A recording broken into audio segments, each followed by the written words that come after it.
Everyone, हम management के nature की स्टडी कर रहे हैं और मैनेजमेंट के नेचर में हमने ये प्रूफ किया कि मैनेजमेंट आर्ट भी है और मैनेजमेंट साइंस भी है।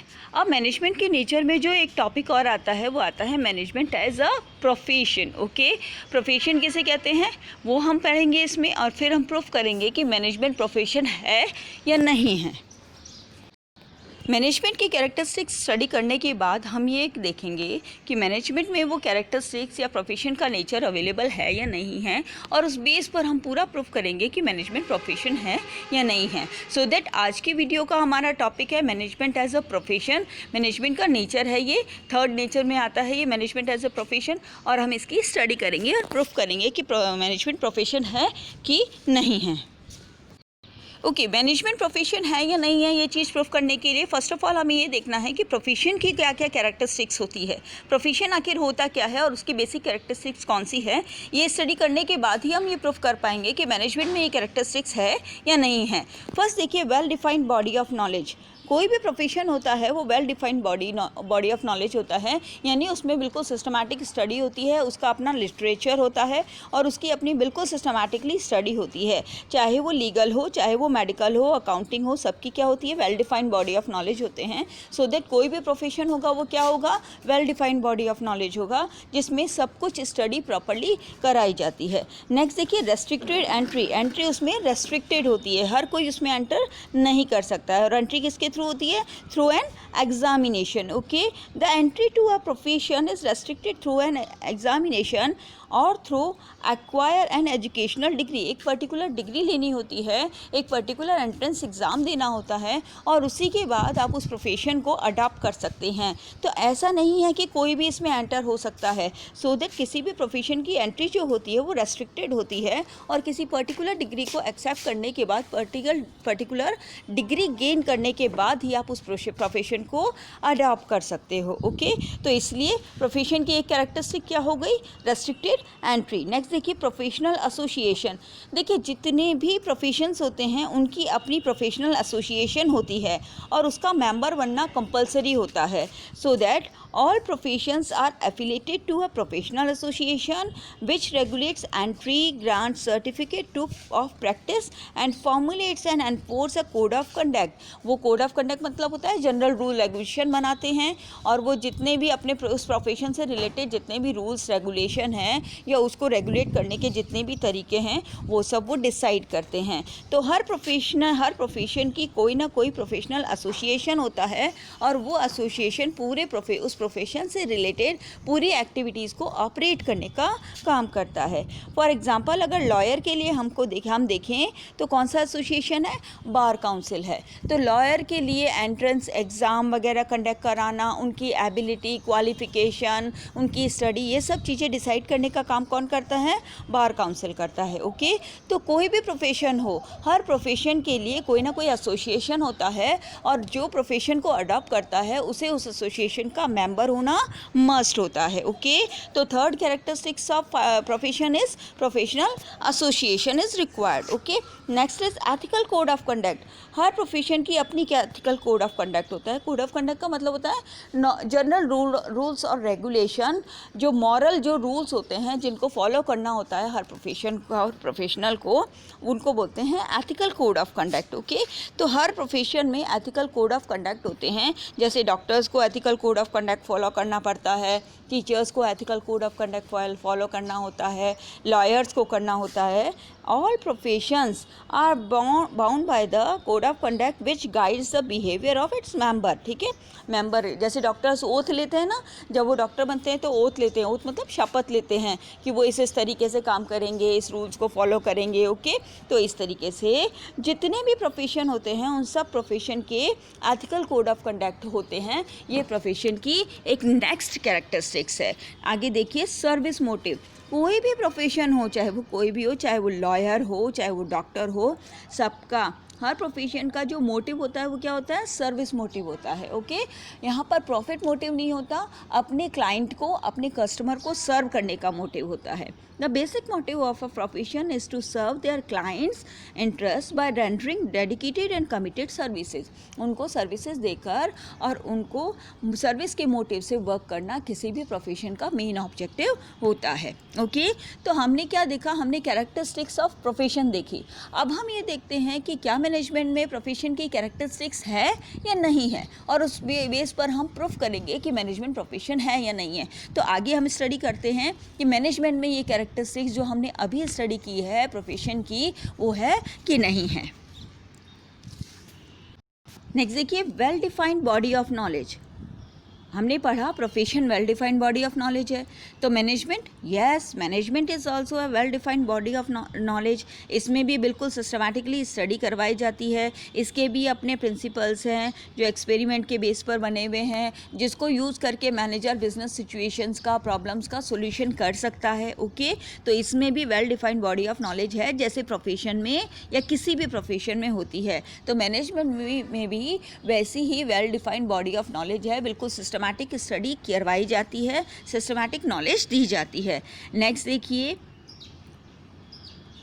Restricted entry. नेक्स्ट क्या है, रेस्ट्रिक्टेड एंट्री। हर प्रोफेशन में एंट्री रेस्ट्रिक्टेड है, हाँ है, क्योंकि कोई भी प्रोफेशन होता है, चाहे वो डॉक्टर्स हो, चाहे वो लॉयर्स हो, चाहे सीएस हो, सभी रेस्ट्रिक्टेड होती है एंट्री, और एक एग्जामिनेशन के थ्रू या किसी डिग्री को गेन करके ही वो प्रोफेशन को अडॉप्ट कर सकते हैं। पर अगर मैनेजमेंट की बात करें तो entry to management institute like Indian Institute of Management is usually through an examination. Professional knowledge and training is considered to be desired qualification, since there is a greater demand for those who possess degree and diploma for required institution. हाँ, IIM है जो study available कराता है, और IIM एक exam conduct करके, entrance exam conduct करके, और अपने स्टूडेंट्स को, कैंडिडेट्स को मैनेजमेंट की स्टडी करने के लिए फैसिलिटीज़ अवेलेबल करवाता है, सर्विस अवेलेबल करवाता है। पर अगर मैनेजमेंट के बारे में बात करें कि क्या ये कम्प्लीटली प्रोफेशन है, हाँ, डिमांड है उन लोगों की जो प्रोफेशनल डिग्री लेकर आते हैं, यानी मैनेजमेंट का कोर्स करके आते हैं। However, there is no restriction on anyone being designated and appointed as manager in any business. पर फिर भी किसी भी बिजनेस में मैनेजर को अपॉइंट करने के लिए MBA की डिग्री कंपलसरी नहीं है। ओके, उसको IIM की डिग्री लेना कंपलसरी नहीं है। देखिए, डॉक्टर जो है उसको डॉक्टर की डिग्री लेना ज़रूरी है, MBBS की डिग्री लेना ज़रूरी है, उससे पहले वो डॉक्टर की प्रैक्टिस नहीं कर सकता है। लॉयर को भी लॉयर की LLB की डिग्री पूरी लेनी ज़रूरी है, उससे पहले वो प्रैक्टिस नहीं कर सकता है। बट मैनेजर के लिए ऐसा कुछ कंपलसरी अभी तक नहीं है। मैनेजर अगर MBA के बगैर भी अपॉइंट किए जाते हैं तो कोई ख़ास प्रॉब्लम क्रिएट नहीं होती है। हाँ, IIM जो है वो कंडक्ट करवाता है, एग्ज़ाम कंडक्ट करवाता है, एंट्रेंस एग्ज़ाम, पर अभी तक इस तरीके का कोई ख़ास रेस्ट्रिक्शन नहीं है कि बिना MBA के भी आराम से मैनेजर अपॉइंट होते हैं। Anyone can be called a manager irrespective of the educational qualification process. अगर उसके पास MBA की डिग्री नहीं है तो भी वो एज अ मैनेजर वर्क कर सकता है, जैसा मेडिकल और लॉ वगैरह में नहीं होता है। ओके, तो यहाँ पर एक ये देखा गया है कि मैनेजमेंट में ये वाली कैरेक्टरिस्टिक्स जो है वो पूरी तरीके से अवेलेबल नहीं है, रेस्ट्रिक्टेड एंट्री पूरी तरीके से नहीं है।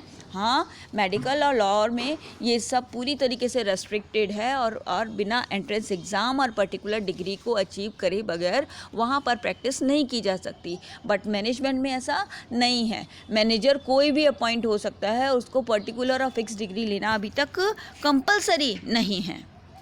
नेक्स्ट देखिए, प्रोफेशनल एसोसिएशन। हर प्रोफेशन की क्या होनी चाहिए, प्रोफेशनल एसोसिएशन होनी चाहिए। तो मैनेजमेंट की बात करें कि मैनेजमेंट में प्रोफेशनल एसोसिएशन है। There are several associations of practicing manager in India like AI, All India Management Association, AIMA जिसको बोलते हैं शॉर्ट में, याद रखिएगा आप ये। But legally it is not compulsory for managers to be member of such association.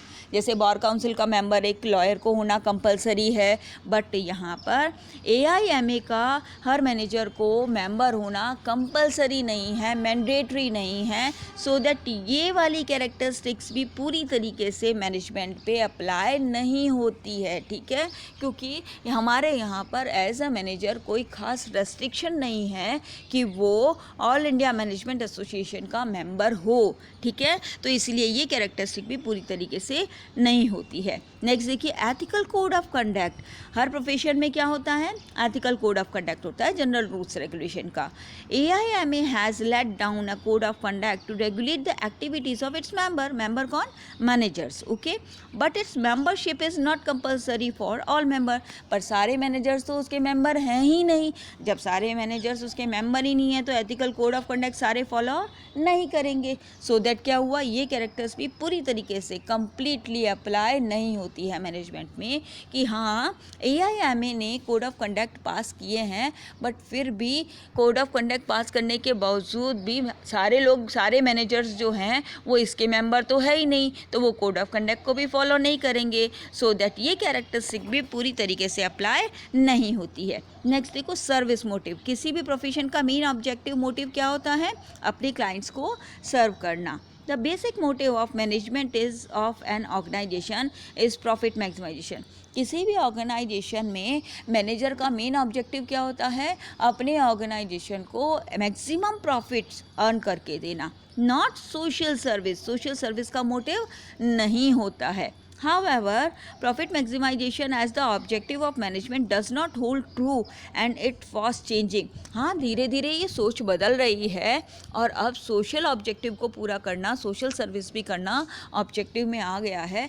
But फिर भी therefore if an organization has good management team which is efficient and effective, it automatically serves society by providing good quality products and reasonable prices. हाँ, अब ये social service के प्रति, social responsibility के लिए aware हो गया है मैनेजमेंट, बट फिर भी पूरी तरीके से हम ये नहीं कह सकते कि मैनेजर का जो मोटिव होता है वो सर्विस मोटिव ही होता है। नहीं, उसका मोटिव प्रॉफिट मैक्सिमाइजेशन भी होता है। सो दैट ये कैरेक्टरिस्टिक्स लगती तो है पर कंप्लीटली नहीं अप्लाई होती, ओके।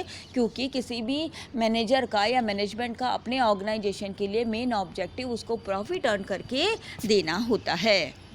सो दैट अब देखिए क्या कंक्लूजन निकलता है। हमने प्रोफेशन की कैरेक्टरिस्टिक्स स्टडी की, उसके बाद हमने देखा कि प्रोफेशन की कैरेक्टरिस्टिक्स मैनेजमेंट में है या नहीं है, हमने ये चेक करी। तो हमें क्या मिला, कुछ तो है पर कुछ नहीं है, और कुछ मतलब आधी अधूरी है, कंप्लीटली नहीं है। Management is not a full flash profession, इसीलिए हम मैनेजमेंट को फुल फ्लैश प्रोफेशन नहीं कह सकते हैं, जैसा हम लीगल, अकाउंटिंग और मेडिकल प्रोफेशन को कहते हैं, क्योंकि वहाँ पर एंट्री रेस्ट्रिक्टेड है, एसोसिएशन का मेंबर होना कंपलसरी है, ethical code of conduct follow करना कंपलसरी है, ओके। बट मैनेजमेंट में अभी तक ऐसा नहीं है, because it does not meet the exact criteria of profession, क्योंकि मैनेजमेंट प्रोफेशन के सारे क्राइटेरियाज़ को अप्लाई नहीं करता है, उसमें प्रोफेशन की सारी कैरेक्टरिस्टिक्स नहीं हैं। सो दैट हमारा कंक्लूज़न क्या निकला कि मैनेजमेंट प्रोफेशन है but not a full flash profession. हाँ, एज अ प्रोफेशन डेवलप तो हो रहा है but completely full flash profession अभी तक नहीं बना है। हाँ, धीरे धीरे सर्विस मोटिव भी आ रहा है, बट मेन मोटिव जो है वो प्रॉफिट अर्निंग, प्रॉफिट मैक्सिमाइजेशन ही है। सो हमारा जो कंक्लूज़न निकला वो ये निकला कि मैनेजमेंट क्या है, फुल फ्लैश प्रोफेशन नहीं है, ओके। तो हमने आज क्या स्टडी की, हमने स्टडी की कि मैनेजमेंट एज प्रोफेशन है कि नहीं है, और उसको हमने प्रोफेशन की कैरेक्टरिस्टिक के बेस पर स्टडी किया, चेक किया और फिर प्रूफ किया कि ये फुल फ्लैश प्रोफेशन नहीं है, ओके। अगर वीडियो पसंद आया और आपको टॉपिक समझ आया तो लाइक कीजिएगा, ज़्यादा से ज़्यादा शेयर करिएगा। Thank you.